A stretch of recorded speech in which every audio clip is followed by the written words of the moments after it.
Welcome everyone, I hope that you are all fine. और आज की वीडियो में हम पढ़ने वाले हैं हमेशा की तरह कुछ नया और इंटरेस्टिंग। नाम देखकर आपको ये तो पता चल गया होगा कि आज की वीडियो टाइम स्केल से रिलेटेड है। और अभी तक अगर आप ये नहीं जानते कि टाइम स्केल क्या है तो चैनल पर इसकी वीडियो मौजूद है जिसका लिंक आपको डिस्क्रिप्शन में मिल जाएगा। आज की वीडियो में हम कवर करने वाले हैं टाइम स्केल की एग्जाम्पल्स, कुछ क्वेश्चंस और साथ ही साथ फॉरवर्ड और बैकवर्ड ऑपरेटर्स निकालना भी सीखेंगे। So let's start learning. Last video में आपको बताया गया था कि rational number, irrational number, complex number और ओपन इंटरवल्स टाइम स्केल नहीं है। तो क्या आपने सोचा कि ऐसा क्यों है? सोचिए, अगर आंसर मिला तो कमेंट बॉक्स में बताएं और अगर नहीं तो इसके लिए वीडियो को एंड तक लाजमी देखें। किसी भी सेट को टाइम स्केल प्रूव करने के लिए दो चीजें चाहिए होती हैं। एक तो वो सेट क्लोज्ड होना चाहिए और दूसरा वो रियल नंबर का सबसेट होना चाहिए। So question number 1 is find graininess function for t equals to r and t equals to z.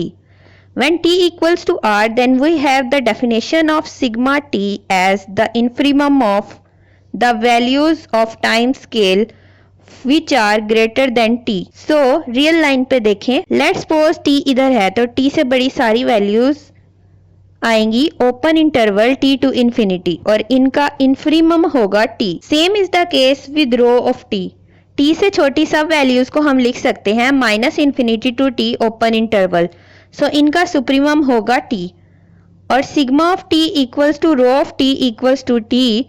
तो इनका ग्रेनिनेस फंक्शन निकाल सकते हैं sigma of t minus t which is 0। r में हर पॉइंट डेंस है। For t equals to z we have sigma of t equals to t plus 1, क्योंकि t से बड़े सारे एलिमेंट को हम लिख सकते हैं t plus 1, t plus 2, t plus 3 up to so on और इनका इन्फीमम होगा t plus 1। Same is the case with rho, t से छोटे सब एलिमेंट्स लिखे जाएंगे t minus 1, t minus 2 up to so on और इनका सुप्रीमम होगा t माइनस 1। तो ग्रेनिनेस फंक्शन आएगा t plus 1 minus t equals to 1। तो z में हर पॉइंट आइसोलेटेड है और यहाँ से ये भी पता चला कि z के लिए म्यू हमेशा 1 होगा और r के लिए हमेशा 0। Next question is for each of the following time scale t find sigma, rho and mu and classify each point as left dense, left scattered, right dense और राइट स्कैटर्ड। फर्स्ट सेट है 2 power n union 0। इसको हम कैसे prove कर सकते हैं? इसकी time scale बनेगी इस फॉर्म की कि इसमें 0 भी आएगा और 1/16, 1/8, 1/4, 1/2, 1, 2, 4, 8, 16 अप टू सो ऑन। अब 0 के लिए अलग से फाइंड करेंगे सिग्मा ऑफ 0 कैसे आएगा, infimum of such values which are greater than 0 और ग्रेटर देन 0 वैल्यूज हैं 0 के अलावा बाकी सारी। तो सिग्मा ऑफ 0 इक्वल आएगा 0, इसलिए 0 राइट डेंस पॉइंट है। For t equals to 1 sigma of 1 आएगा infimum of those values which are greater than 1 और सिग्मा ऑफ 1 में फिर आएंगे infimum of 2, 4, 8, 16 up to so on और इनका इन्फीमम होगा 2। वैल्यू 2 के लिए सिग्मा ऑफ 2 आएगा infimum of s belongs to t and s greater than 2। ये आएगा 4, 8, 16 अप टू सो ऑन का इन्फीमम और इनका इन्फीमम होगा 4। जनरली प्रूव करने के लिए let t equals to 2 power n and n belongs to n naught. अगर t equal to 2 power n हो सिग्मा को हम लिख सकते हैं infimum of 2n plus 1, 2n plus 2 up to so on और 2n प्लस 1 हमेशा ग्रेटर देन 2 पावर n होगा जो इक्वल आएगा 2 पावर n डॉट 2 और इसको हम लिख सकते हैं 2 पावर n था t, इसको हम लिखेंगे 2t। t equals to 1/2n के लिए प्रूव करने के लिए इसको हम लिखेंगे 1 infimum of 1/2n minus 1, 1/2n minus 2 up to so on 1 और सिग्मा ऑफ t इक्वल आएगा 1/2n माइनस 1 के, जिसे हम लिख सकते हैं 2 पावर माइनस n प्लस 1 और 2 पावर माइनस n प्लस 1 को हम लिख सकते हैं 2 पावर माइनस n डॉट 2 और 1/2n डॉट 2। तो 1/2n 1/2 पावर n भी इसी टाइम स्केल का कोई पॉइंट है तो इसको हम लिख सकते हैं t। तो सिग्मा ऑफ टी इक्वल आएगा 2t। So if t equals to 2n, sigma of t equals to 2t। t is equal to 2n is right scattered point. तो हमें एक ऐसा सिग्मा मिलेगा जो पार्ट्स में होगा। 2t की वैल्यू आएगी t इक्वल्स टू 2n के लिए और 0 वैल्यू आएगी t इक्वल्स टू 0 के लिए। अब हमें फाइंड करना है rho of t। Rho of t equal होता है supremum of s belongs to t and s is less than t। जब t की वैल्यू 0 होगी तो उसके लिए रो ऑफ 0 आएगा supremum of those values which are less than 0। तो 0 से लेस वैल्यूज के लिए सुप्रीमम ऑफ 5 आएगा और सुप्रीमम ऑफ 5 इक्वल होता है इन्फीमम ऑफ t के, इसलिए इसका रो ऑफ 0 आएगा 0 और ये 0 पॉइंट होगा left dense. t equals to 2n के लिए supremum of those values which are less than t। तो which are less than t और t equals to 2n। 2n से लेस वैल्यूज को लिख सकते हैं 2n-1, 2 power n-2 up to so on, और इनका सुप्रीमम होगा 2 पावर n-1 जिसे हम लिख सकते हैं 2 पावर n मल्टीप्लाइड 2 पावर -1 और 2 नीचे जाएगा। 2 पावर n है कोई भी वैल्यू तो 2 पावर n को लिख सकते हैं t और इसका रो ऑफ t आएगा t/2। ये है लेफ्ट स्कैटर्ड पॉइंट। इस फंक्शन फाइंड करने के लिए sigma of t minus t करेंगे और सिग्मा ऑफ t इक्वल था 2t के, 2t माइनस t इक्वल आएगा t और 0 के लिए सिग्मा ऑफ t की वैल्यू थी 0 तो इसका ग्रेनीनेस फंक्शन आएगा 0। Second question is the time scale given as 1/n union 0।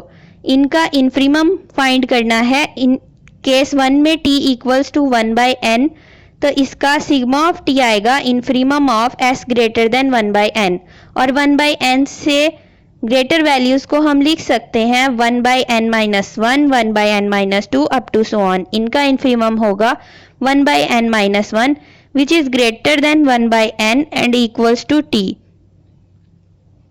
Sigma of t equal आएगा 1/1/t-1 और t/1 - t, इसका सिग्मा ऑफ t आ जाएगा। केस 2 में t equals to 0। Sigma of 0 find करना है s की वो तमाम वैल्यूज जो 0 से ग्रेटर हैं। इनका इन्फीमम निकालने के लिए sigma of 0 equals to infimum of 1/n, n belongs to n। Sigma of 0 आएगा 0 और ये होगा राइट डेंस पॉइंट। अगर t की वैल्यू 1 हो तो सिग्मा ऑफ 1 आएगा infimum of s belongs to t और s ग्रेटर देन 1 तो इसका इन्फीमम होगा 5 क्योंकि 1 से ग्रेटर कोई भी वैल्यू नहीं है। तो इन्फीमम ऑफ 5 इक्वल होता है सुप्रीमम ऑफ t के और सिग्मा ऑफ 1 की वैल्यू आ जाएगी 1 क्योंकि t का सुप्रीमम है 1। ये एक राइट डेंस पॉइंट नहीं है। सिग्मा ऑफ t की वैल्यू पार्ट्स में होगी। t/1 - t आएगा जब t की वैल्यू 0 और 1 के अलावा होगी, 0 आएगा जब t की वैल्यू 0 होगी और 1 आएगा जब t की वैल्यू 1 होगी और ये मैक्सिमम पॉइंट होगा और लेफ्ट स्कैटर्ड होगा। रो ऑफ t फाइंड करने के लिए हमें उन तमाम वैल्यूज का सुप्रीमम लेना है जो t से बड़ी होंगी। इसमें केस 1 है जब t इक्वल टू 0 होगा तो रो ऑफ 0 की वैल्यू आएगी सुप्रीमम ऑफ 5 क्योंकि हमें 0 से बड़ी कोई भी वैल्यू पता नहीं है। सुप्रीमम ऑफ 5 होता है इन्फीमम ऑफ t और रो ऑफ 0 होगा 0। 0 एक लेफ्ट डेंस पॉइंट है। केस 2 में t इक्वल्स टू 1/n। इनका हमें सुप्रीमम लेना है 1/n+1, 1/n+2, 1/n+3 up to so on. Rho of t equal आएगा 1/n+1 which is less than 1/n equals to t। Equal to 1/n left scattered है। Rho of t equal आएगा t/1 + t। यहाँ से हम ग्रेनीनेस function निकाल लेंगे sigma of t minus t, t²/1 - t और t equal to 0 के लिए ग्रेनीनेस फंक्शन आएगा 0। t इक्वल्स टू 1 के लिए ग्रेनीनेस फंक्शन होगा 0।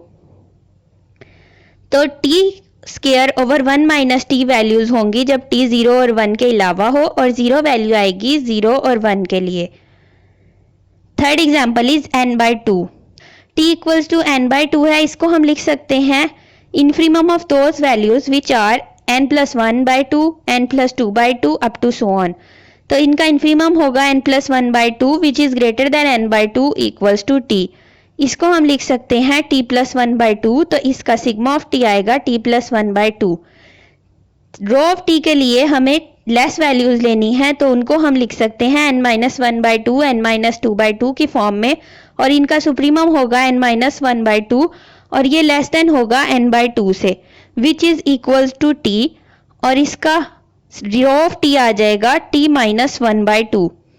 रो ऑफ टी 0 के लिए होगा 0, तो इसको हम पार्ट्स में लिख सकते हैं t-1/2 for n not equal to 0 and 0 for n equals to 0। इसका ग्रेनीनेस फंक्शन निकलेगा 1/2। Fourth example is square root n। Square root n को हम सेट्स में लिखेंगे square root n+1, square root n+2, square root n+3, और इनका infimum होगा square root n+1 which is greater than square root n। इसको हम लिख सकते हैं t²+1 square root. Rho of T में वो तमाम वैल्यूज लेनी है जो t से छोटी होंगी। सुप्रीमम में हम ले सकते हैं square root n-1 less than square root n, और इसे लिखेंगे t²-1 square root which is a left scattered point. Rho of 0 equal आएगा 0 के, और इसको हम पार्ट्स में लिखेंगे square root t²-1 for t not equal to 0 and t equal to 0। Graininess function की वैल्यू निकलेगी square root t²+1 minus t। Next example is cube root of n। Cube root of n को हम लिख सकते हैं cube root of n+1, cube root of n+2 up to so on, और sigma of t equal आएगा cube root of t³+1। Rho of t को हम लिखेंगे supremum of s belongs to t and s is less than square root cube root of n। Rho of t equals to cube root of t³-1। t equal to 0 के लिए rho of t की value आएगी 0, और graininess function आएगा cube root of t³+1 minus t। Next हमें prove करना है sigma of rho of t equals to t और rho of sigma of t equals to t। किसी भी एग्जाम्पल को, किसी भी क्वेश्चन को प्रूव करने के दो तरीके होते हैं, या तो आप उसको स्ट्रेट फॉरवर्ड वे में सॉल्व करें या फिर उसको काउंटर एग्जाम्पल देकर प्रूव कर दें। इस क्वेश्चन के लिए टाइम स्केल को लिखेंगे 1, 2, 3 up to so on n। इसकी हम काउंटर एग्जाम्पल दे सकते हैं रो ऑफ 1 इक्वल्स टू 1 और sigma of rho of 1 equals to sigma of 1। Sigma of rho of 1 को हम लिखेंगे 2, तो sigma of rho of t not equals to t। Sigma of n second example में sigma of n equals to n, rho of sigma of n equals to rho of n। तो rho of sigma of n आएगा n-1, क्योंकि हमने रो ली है और हमारे पास sigma की वैल्यू थी n, तो रो ऑफ n की वैल्यू आएगी n-1। Rho of sigma of t not equals to t। When t equals to r, then sigma of rho of t equals to t because rho of t equals to t and sigma of rho of t equals to t. Similarly, rho of sigma of t equals to t. अब आते हैं अपने उन questions की तरफ कि time scale के rational, irrational, complex और ओपन इंटरवल्स टाइम स्केल क्यों नहीं बनाते। Open intervals are open sets because every interior point lies inside it.